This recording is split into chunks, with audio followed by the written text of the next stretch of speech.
Hi, I'm Roy, talking about the strange joys of abandoned books. I bought a 36-inch long shelf full of shabby chic decoration books, not really sold for reading, and I'm actually reading them anyway. This time, modern French for adults, and I was rather dreading this one because I couldn't imagine how there would be anything interesting in an out of date language textbook. This kind of thing, completely valueless. You know, if you want to learn French, you'd get a modern book. There are lots of them, so that's why it's kind of in my rejected even by charity shops sort of set. However, how wrong I was. Um, I haven't set out to learn French from it. I think if I did, trying to learn French purely from this book would be rather difficult. Um, there are some diagrams of how to position your lips to pronounce the French words, but I don't think this would be quite enough. Nevertheless, there are interesting things in this book if you stop reading it as a instruction book and start reading it as a piece of experimental poetry.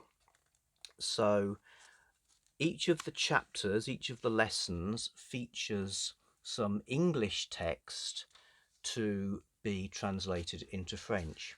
And these are amazing bits of writing.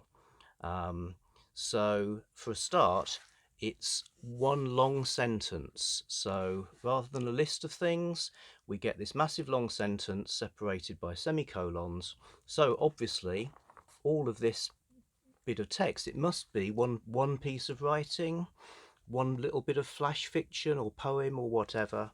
So just to give you a little taste from lesson 18. He left his friends. They arrived on Tuesday.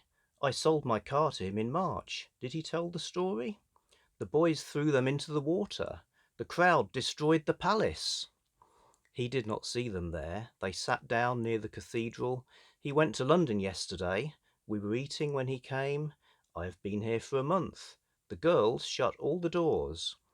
They became angry. She spoke to the man about it. He was afraid when he saw me. We never eat much. Nobody saw me there. They have not found anything. She said nothing to me about it. Did you not meet anybody? So sheer strangeness in those kinds of things. They're not all like that. Some of them are a bit more helpful, telling you what you might experience in the country. So, for instance, how to identify French students.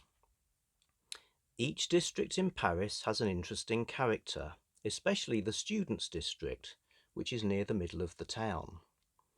Many students work hard, but there are also students who spend all their evenings in the cafes, where they drink beer and play cards. Usually they wear their coats on their shoulders, and often their ties are enormous.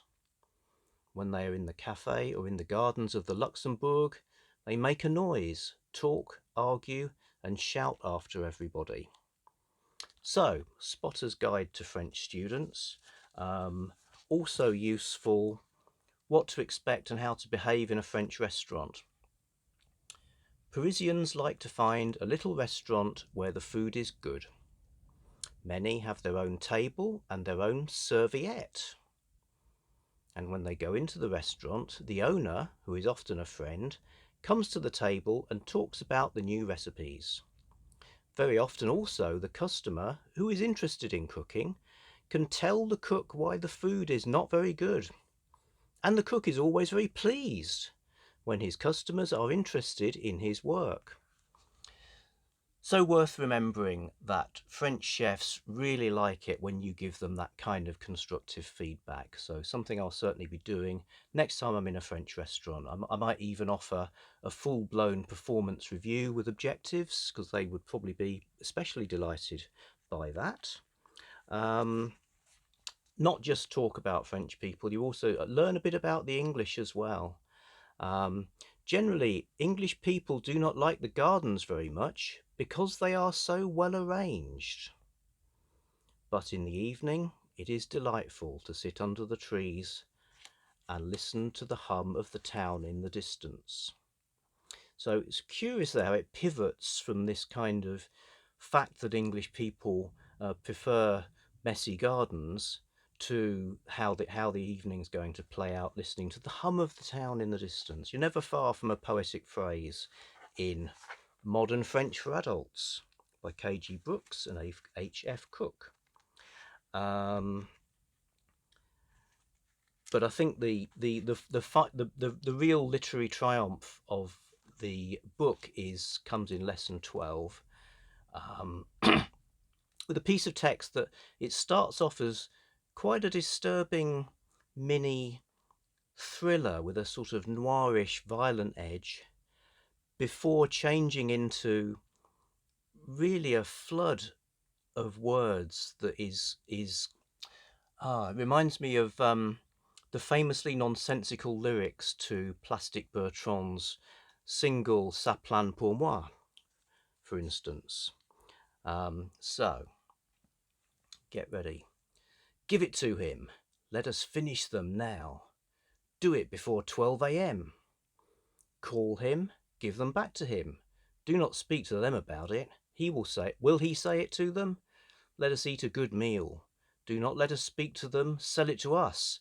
Let us go to bed. Sit down. Get washed. Do not get angry.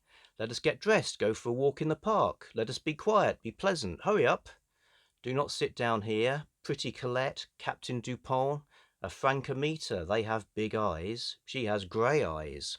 Animals are fine. 10 francs a dozen, 8 francs a kilo. Big John, 10 times a year.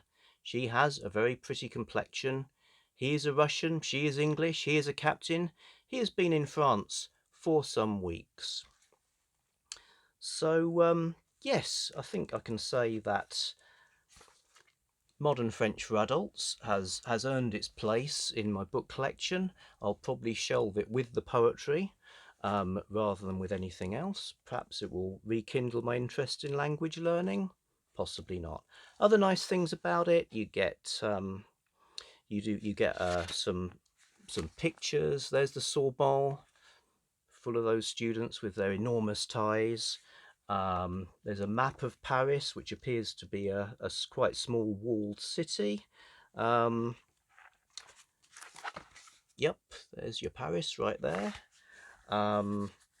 What you don't get, unlike the school ones, you don't get stories about a family that you sort of follow, because as adults we don't need that kind of stuff. We just need these rather random experimental pieces of writing to help us on our way with French for adults. Okay, that's my probably only about half an inch of my yard has diminished, but nevertheless it's been a good one. See you next time. Au revoir.